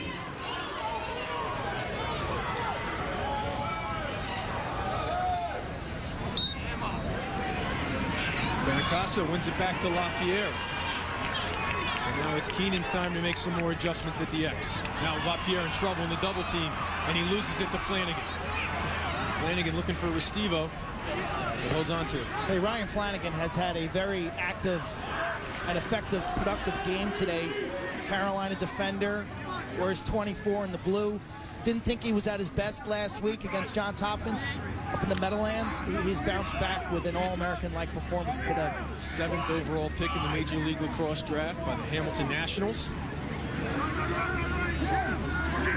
Talking to him this week, he was well aware that he's never beaten Virginia in his career. The seniors certainly want to take care of that before they leave Chapel Hill.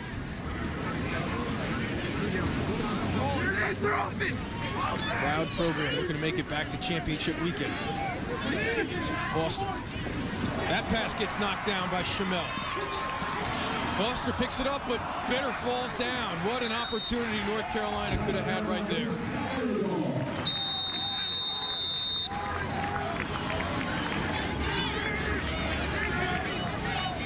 Foster came up with the ground ball, but Billy Bitter slipped before he could make the catch.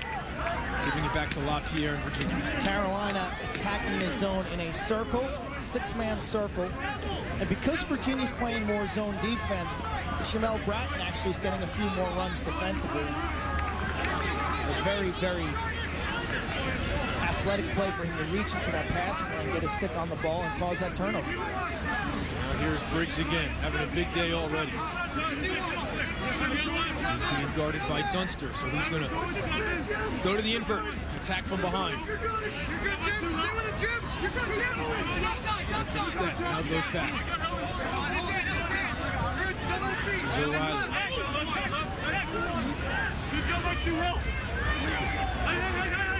O'Reilly sprints the goal line extended. Now goes back. Under 7 minutes to play. Virginia with the ball in the lead. O'Reilly on the pick, gets above and scores!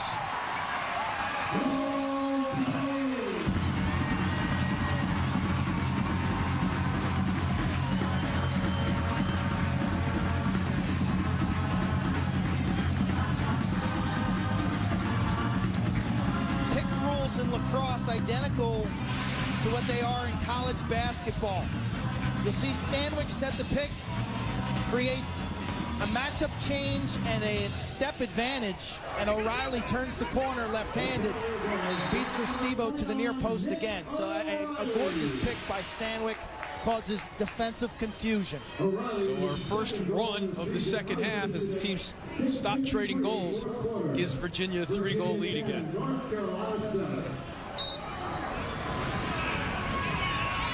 Benicasa becoming a major factor at the X.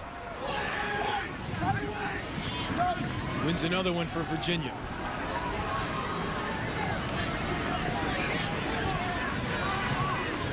Giedelman over to Malphus.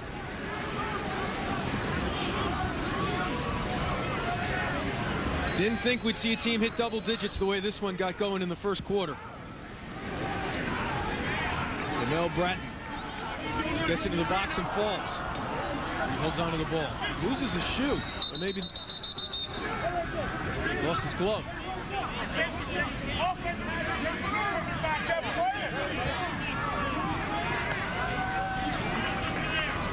They call a whistle for him to go get his glove back?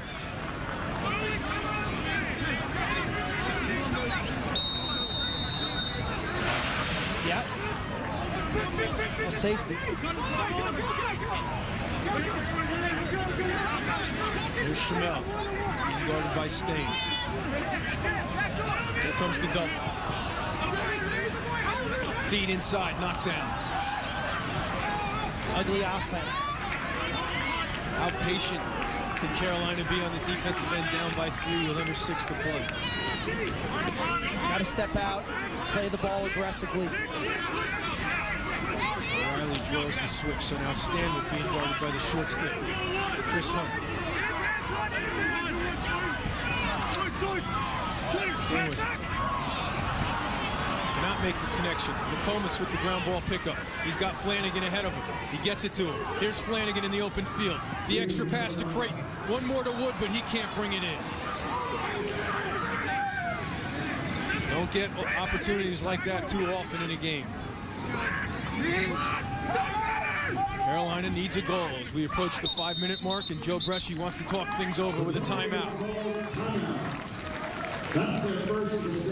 The Tar Heels down by 3. Want to cash in on the possession. We're back to Charlottesville after this.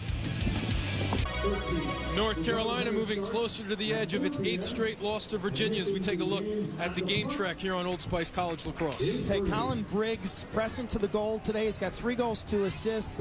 I love his footwork. He's hit the short, choppy strides. He's got great traction on the sweat field. He's been the best offensive player. Billy Bitter has 2 goals. And Adam Gittleman. Virginia goes to a zone. They entrust their senior goalie to make the stops, and he has 15 stops. All right, Coach Kesenick, you're in that huddle for North Carolina. What are you drawing up on the grease board? I like the circle offense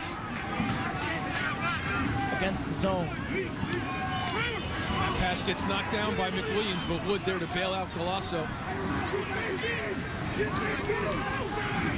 Here's Hutchins over to Foster. Another pass gets knocked down. Active sticks for Virginia right now. Foster looking to dodge. Wood. Now Galasso. Another pass deflected. Carolina comes crashing in, but it's Previs with the ground ball pickup. A great defense. 3 times on that possession. Cavaliers sticks up in the passing lanes. They dig in. They move their feet. That is how zone defense should look. Now's the time for Virginia to settle back on O here. It's easier to kill time at the 4-minute mark than it is at the 1:30 mark, so to speak. The defense isn't on full alert right now. You have the other team's offensive midfielders still on the field. This is an easy time for Virginia to kill a minute or 2. Isn't normally in Virginia's DNA, but today they certainly will run some time off. This is LaPierre being guarded by Foster. He's behind the stand. Now they spin it around. There's Ramel back. Feed inside. What are you doing? What are you doing? I told you it wasn't in their What are DNA. you doing? It's not. You're up 3 goals with 3:30 to go. Flanagan with another ground ball to Staines. Someone's going to have to go help him because he's in trouble. Just open the door. There's Bitter. Carolina gets the ball back. Bitter to Staines. He'll shoot and score, and a flag. Staines has his 2nd of the year. And now Carolina could have an extra man opportunity after the goal. So just when you think Virginia's going to salt this one away, they give it right back. Absolutely mind-boggling. You see the call being made by Coach West. I can't believe that Virginia at the 3:30 mark would still be running their offense with a 3-goal lead. Turnover wide. Bratton forces the ball inside through sticks. Carolina comes up running. Why not? Give the Heels another chance at it. Then in transition, Bitter gets his head taken off to Staines. Rips the corner. Now it's a 2-goal game with a man-up face-off. for North Carolina. Staines, the fourth of 4 Staines brothers to play at Chapel Hill. Mother Ronnie was an All-American. Big grounder. And there's Staines going to come and get another ground ball. Staines might come in. Does he get 2? Absolutely!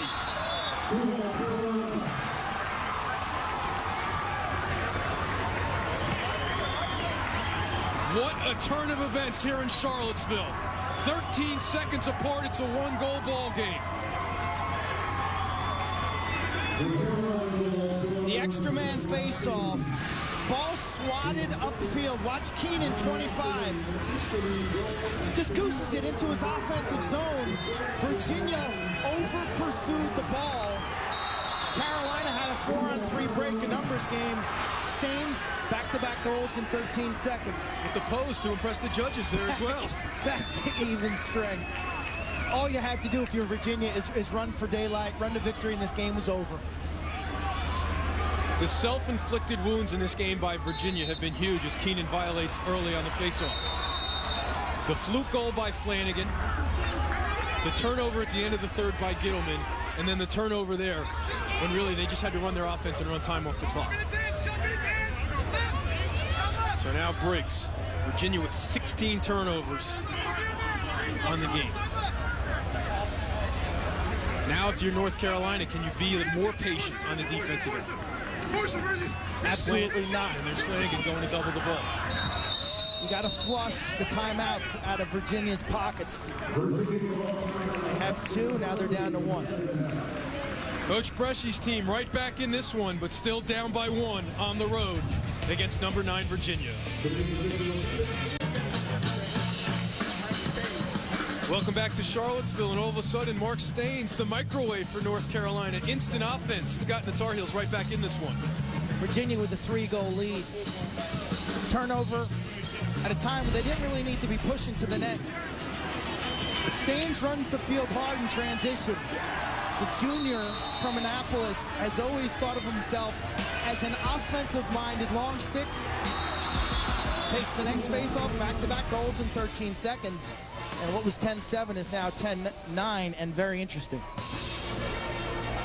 ABC's NBA Sunday Showcase continues with the top 4 teams in the Eastern Conference. At 1 Eastern, Derrick Rose and the Chicago Bulls take on Dwight Howard and the Orlando Magic. Then at 3 Eastern, Paul Pierce and the Celtics head to Miami to face LeBron James and the Heat.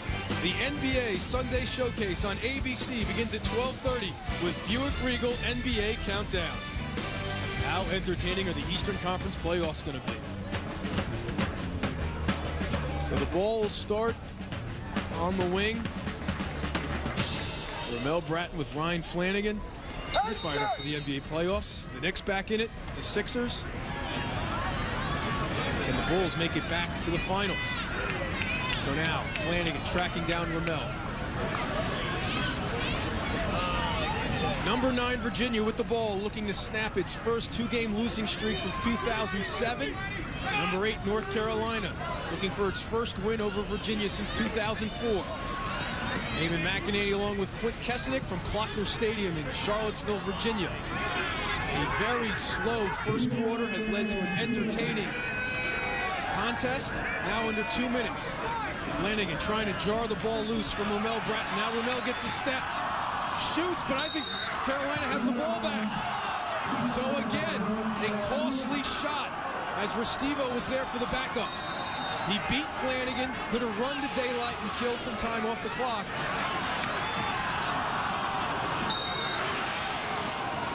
So now, can Carolina take advantage and tie this one up at 10? Here's Dunster, and Coach Myers and Coach Bresci are going to take a timeout.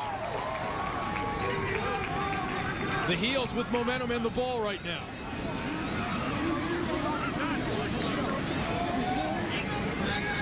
I'll tell you, 10-7, this game should have been over with 3:30 to go. Some mismanaged offensive possessions by Virginia. Now they put the weight of this game on their goaltender, Adam Gittleman, who's been outstanding today. Virginia's gone to his own defense, and the senior has delivered his best performance of the year. Wing shot, easy as pie. Not only has he been making stops, he's been active out of the goal. Clean, his rebounds, 15 saves. And he'll need one more, perhaps more. Now, if you're Dom Starsia, you going back to your zone, man-to-man? What are you going to throw at North Carolina here? Well, I think I got to go back to the zone because they just do not have anybody who can cover Billy Bitter. If Virginia would go man-to-man, I get the ball to number 4 in blue, Billy Bitter, and I let him dodge to the net so fast. Everybody else get out of the way. Carolina in a similar situation last week in New Jersey, although much later in the game. They wanted it to start with Jimmy Dunster, but they were surprised sort of that Johns Hopkins put the toll on Dunster, and they forced a long shot. Recognize what the defense is giving you right away, and if it changes, be vocal. Joe Bresci, head coach of North Carolina, out of timeouts. So Dunster, Hutchins, and Foster are your midfielders, along with Wood, Bitter, and Galasso.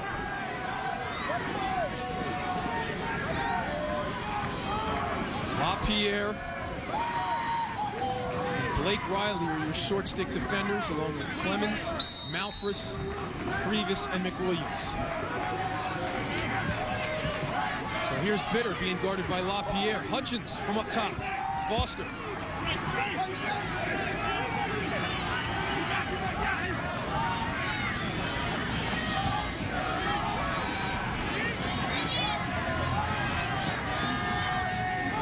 Dunster. Galasso. Back up. Hutchins throwing the pole. 1 minute to play in regulation here at Klockner. Bitter trying to lose LaPierre. Gets it to Galasso.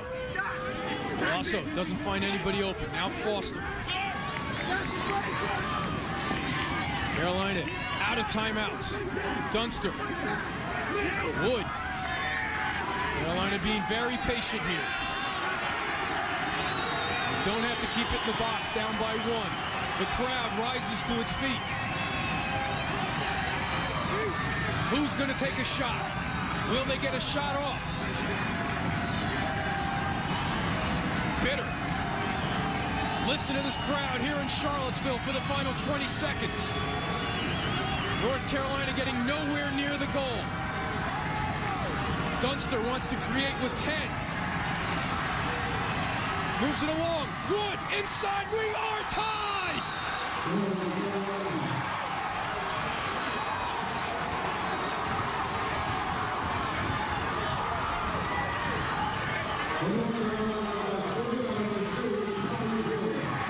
For the first time since 9:44 left in the first quarter, we are all even.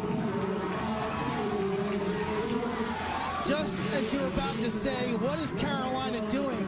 Are they ever going to put pressure on the net? Dunster steps in. Wood takes a chance. Carolina doesn't take the body. And watch this finish. Right here, you think he's going to shoot? Multiple fakes. Give him and tries to stay with him. Jubilant reaction. Tied up at 10. Well, he waited a while, but he has a point in 15 straight games now. Thomas Wood missed a couple of contests earlier this year. Has a goal in 15 straight games. So now 5.4, you can score, but it doesn't look like we will end this one in regulation. Bonus lacrosse from Klockner Stadium coming up on Old Spice College Lacrosse. It didn't start out as a thing of beauty, but it's sudden victory now.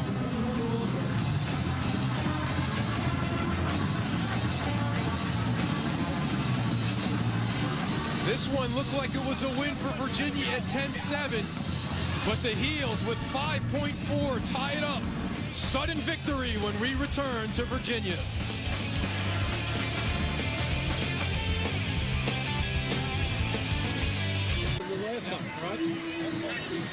And the same thing, Scott, if they start that on that top edge, you know we might get Harry pulled off there. You got to get ready to come. We'll get Bray in that corner right there. All right, let's get one right now. Let's go. Sorry for the face-off. 1, 2, 3. Get this G. Let's go, Casa. Dom Starsia looking for his 324th career victory now. Will have to be of the sudden victory variety as we take a look at the overtime rules for college lacrosse. First team to score wins. Both teams get a timeout. That's critical. So are the face-offs. R.G. Keenan winning 10 of 21, but Benacasa has come alive of late here in the fourth quarter for Virginia. Virginia looking to avoid a 3-game losing streak. North Carolina looking to snap a 7-game losing streak to the Cavs. Overtime is underway at Klockner. Keenan to Flanagan.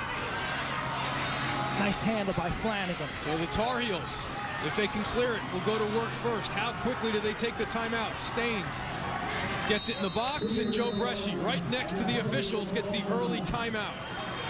Facing off is a team activity. And while Keenan didn't cleanly win this draw, he did a good job boxing out his opponent. Flanagan, who's played a spectacular game on the wings, normally a close defender. They bumped him up today. He's been everywhere. He has been as advertised as we listen in on Joe Bresci and the Heels. Stop the ball, rotate, good sound rotation there. Committee, so they got to get in the hole, right? On the fast break, one time we did the reverse rotation coming off 29. He wants to do that again because that seemed to work. Let's do that. Yeah, let's do it. So we don't get into the 6. All right, now you got it, got it. Let's go, boys. Let's go. Hey, play smart.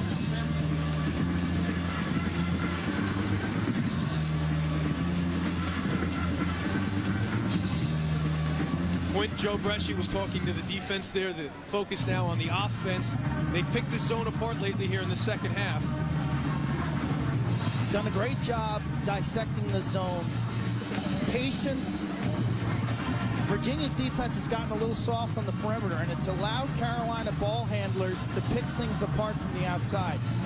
I am most comfortable when Carolina is attacking the zone, the ball gets behind the goal to Nicky Galasso, 34, the freshman in blue. I think he's the guy that can pick it apart and that can generate a mid-range shot off of Galasso assist. This is how we got to 10-10 in overtime. It looked like this one was in the win column for Virginia at 10-7, but then a late flurry by North Carolina as the Tar Heels committed a few turnovers to give North Carolina life. Excuse me, Virginia.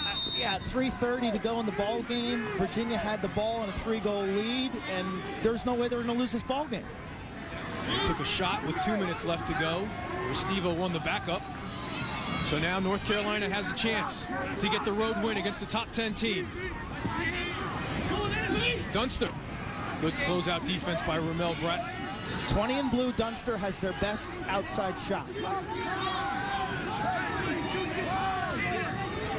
There's Bitter, being guarded by LaPierre. Dunster. Too far away.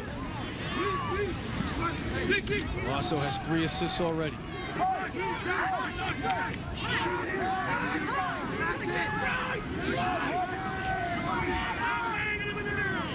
Now they go up top to Hutchins.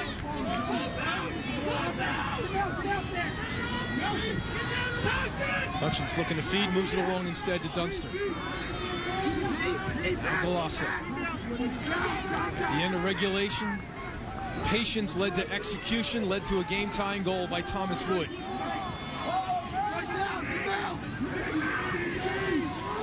Hutchins on the step down. Dunster can't put it on Cage.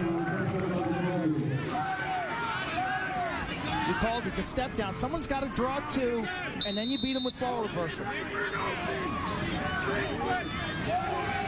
2:20 left in our first overtime. Now Foster moves up top. Foster steps in, moves it along to Dunster. He goes low, shot blocked. Malphus comes up with it.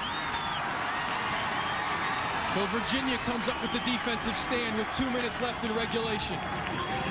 Picked clean. Malphus, the senior leader of this team. Got to get in the box, and LaPierre should have no problem doing that as he moves it along to Briggs. So now the pressure moves to the North Carolina defense and Stephen Restivo. Virginia looking to improve to 8-3. So is North Carolina. There's Briggs. When does Virginia take the timeout? Briggs draws the double team. He is a load to handle. And he has the ball. A freight train coming around goal line extended. Loses his defender. Can't put it on Cage. Shooting off balance. I don't think he knew how open he was. Stanwyck on the restart. 1:10 and counting here at Klockner Stadium. Number 9 with the ball against number 8.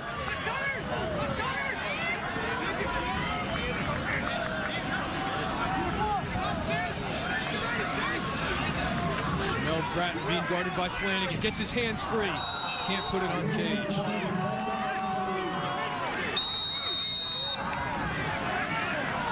Virginia has an overtime win earlier this year against Stony Brook. Stanwyck ended that one, and he ends this one.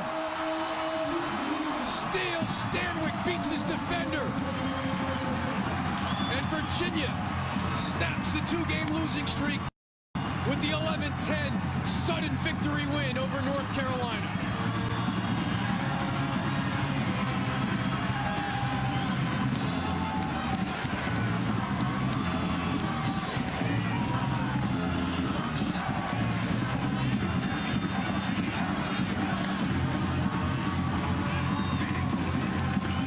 It'll be a tough bus ride back to Chapel Hill for that man, because that team had momentum, but they didn't have an answer for Steele Stanwyck. And for Dom Starsier and Virginia, they snapped a 2-game losing streak. Watch McComas, 45 in blue. This is a wet field surface, and he just loses his edge. The help's not there. Stanwyck, opportunistic. Does he dive in the crease? No. He is deflected by the defender in the crease. Clearly a legal goal. You talk about a guy with a high lacrosse IQ to take advantage of just a mistake by McComas. Defensively, you want to stay wide and sit down and play D. There's nothing he can do. What a sense of relief in that huddle, because if they had lost this game up 10-7 late in the fourth for a third straight loss, that would have been tough to recover from. This Virginia team that puts themselves in the hunt. And now they get ready to face the nemesis from Durham, the Duke Blue Devils. That'll be Saturday at noon on ESPNU. Joe Bresci gets ready for Presbyterian, but they had a chance here to break through against Virginia. And back-to-back losses for North Carolina, a young team that's definitely improving. But at times today, especially in the first half, tested by Virginia's zone defense. Here are today's plays of the game. So a very slow first quarter to this ball game led to an entertaining second half in overtime. As Joe Bresci will look for some answers. ACC continuing to be a tough league to predict this year. Everybody's about the same. Duke, Maryland, Virginia, and Carolina. Going to be interesting to see how this last month of April plays out in league play. Speaking of league play, the two leaders in the Big East will be on ESPNU this weekend. Coming up at 4, Syracuse at Princeton. Then tomorrow, Notre Dame against Georgetown. Once again, our final score, Virginia 11, North Carolina 10. The Cavs win it in overtime. Coming up next, it's NFL Quarterbacks Field Pass. For more information, log on to ESPNU.com. This has been a presentation of ESPN, the worldwide leader in sports. For Quint Kessenich, I'm Eamon McEnany saying so long from Klockner Stadium.